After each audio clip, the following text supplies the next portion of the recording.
ही down down down का trend दिखा रहा हो, पर हमें भूलना नहीं चाहिए कि इसी मार्केट ने कई बार मल्टी बैगर स्टॉक भी बनाए हैं। ऐसे में निवेशक भी मल्टी बैगर स्टॉक की तलाश में रहते हैं।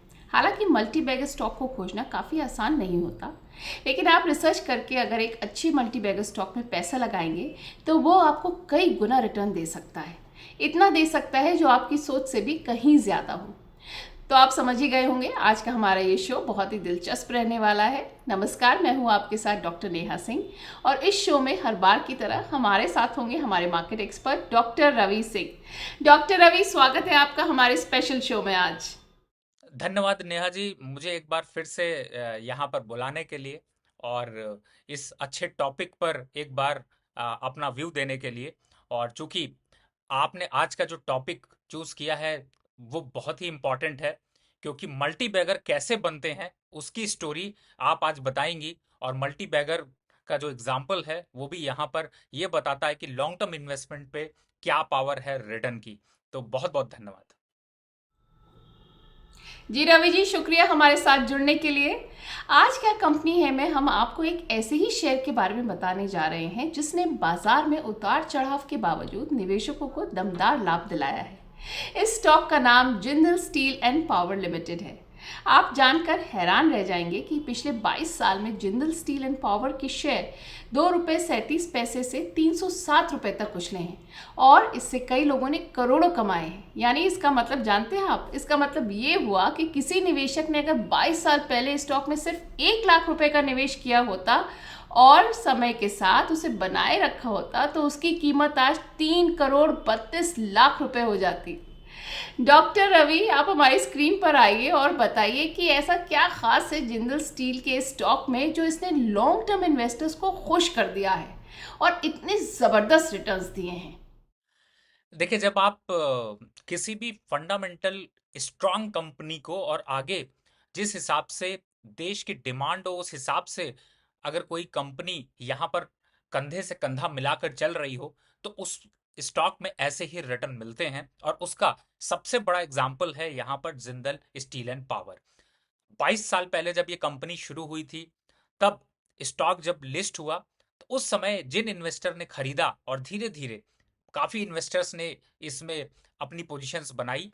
स्टॉक मार्केट की एक बड़ी पहचान यहाँ पर जिंदल स्टील एंड पावर ने दिखाया, क्योंकि आपने पिछले 22 सालों में भारत की इकोनॉमी को ग्रो होते हुए देखा।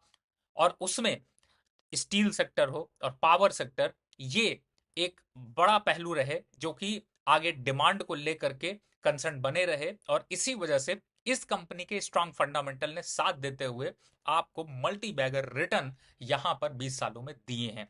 तो फिलहाल अभी की भी बात करें तो इस समय जो करंट सिनेरियो है इसमें भी कंपनी का फ्यूचर काफी स्ट्रांग है। थोड़ा बहुत मार्केट में प्रॉफिट बुकिंग तो जरूर देखने को मिलती है, लेकिन वो एक अपॉर्चुनिटी भी यहां पर निकाल कर लाती है कि आप इस तरीके की स्ट्रांग फंडामेंटल स्टॉक्स को बाय करें और धीरे धीरे पोजीशन को एकुमुलेट करें। और अगर लंबी अवधि 5 साल 10 साल के हिसाब से अगर निवेश करते हैं तो इससे भी बड़े रिटर्न मिलने की पॉसिबिलिटी आपकी बढ़ सकती है। हाँ रवि जी, ये तो आपने हमारे दर्शकों को बहुत अच्छे से समझाया कि आखिर इसकी क्या वजह रही। हम फिर लौटते हैं आपके पास। जैसा कि रवि जी ने हमें डिटेल में बताया, लंबे समय में ये शेयर निवेशकों के लिए वाकई पैसे छापने की मशीन साबित हुआ है, क्योंकि पिछले 5 साल में यह 639.29% से भी ज़्यादा बढ़ा है। पिछले 1 साल में कंपनी का शेयर 12% तक बढ़ा है। 6 महीनों में इसके शेयरों में 11% से अधिक की गिरावट आई है। हालांकि 1 महीने में इसमें 8.22% की तेज़ी भी आई है। YTD के आधार पर स्टॉक में 4.33% की गिरावट आई है, जो ₹930.10 से गिरकर वर्तमान बाजार मूल्य पर आ गया है।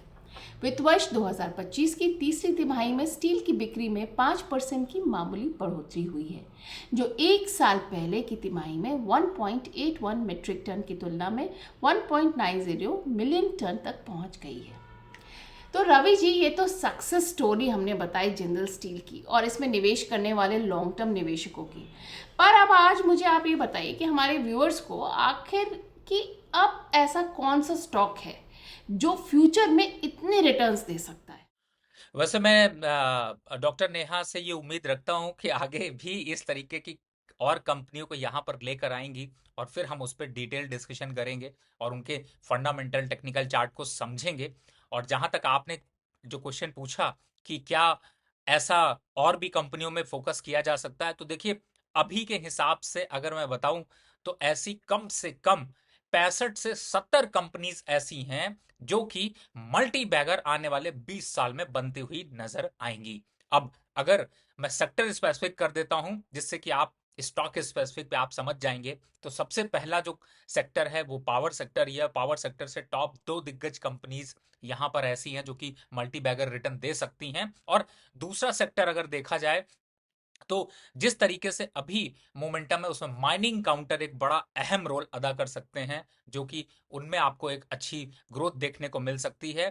तीसरे सेक्टर की बात करें तो बैंकों को बिल्कुल मत भूलिए, और हमारे देश के सबसे बड़े बैंक में भी 20 साल में मल्टी बैगर रिटर्न देने की क्षमता यहां पर दिखाई देती है। और जब तीसरे सेक्टर चौथे सेक्टर की तरफ बढ़ें तो यहां पर आपको फार्मा सेक्टर से की तरफ फोकस करना चाहिए, और इन सेक्टर्स में भी उतना ही दमखम यहां पर दिखाई दे रहा है जो कि 20 साल में इसी तरीके के रिटर्न दे सकते हैं। तो मुझे लगता है कि लॉन्ग टर्म स्टोरी काफी जो है वो गहरी होती है, और उसका क्या रिटर्न मिल सकता है ये आपके सामने एक एग्जाम्पल है।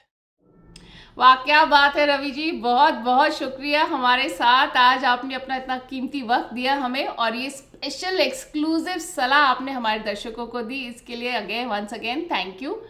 मुझे लगता है आज का हमारा ये शो आप सभी के लिए डबल बोनांजा साबित हुआ होगा, और अगर आपको हमारा शो पसंद आया तो इस शो के लिंक को अपने दोस्तों के साथ शेयर करना बिल्कुल मत भूलिएगा।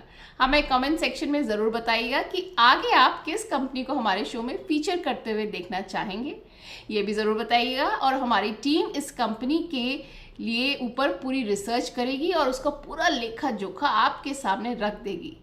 तब तक के लिए thank you so much for watching. नमस्कार।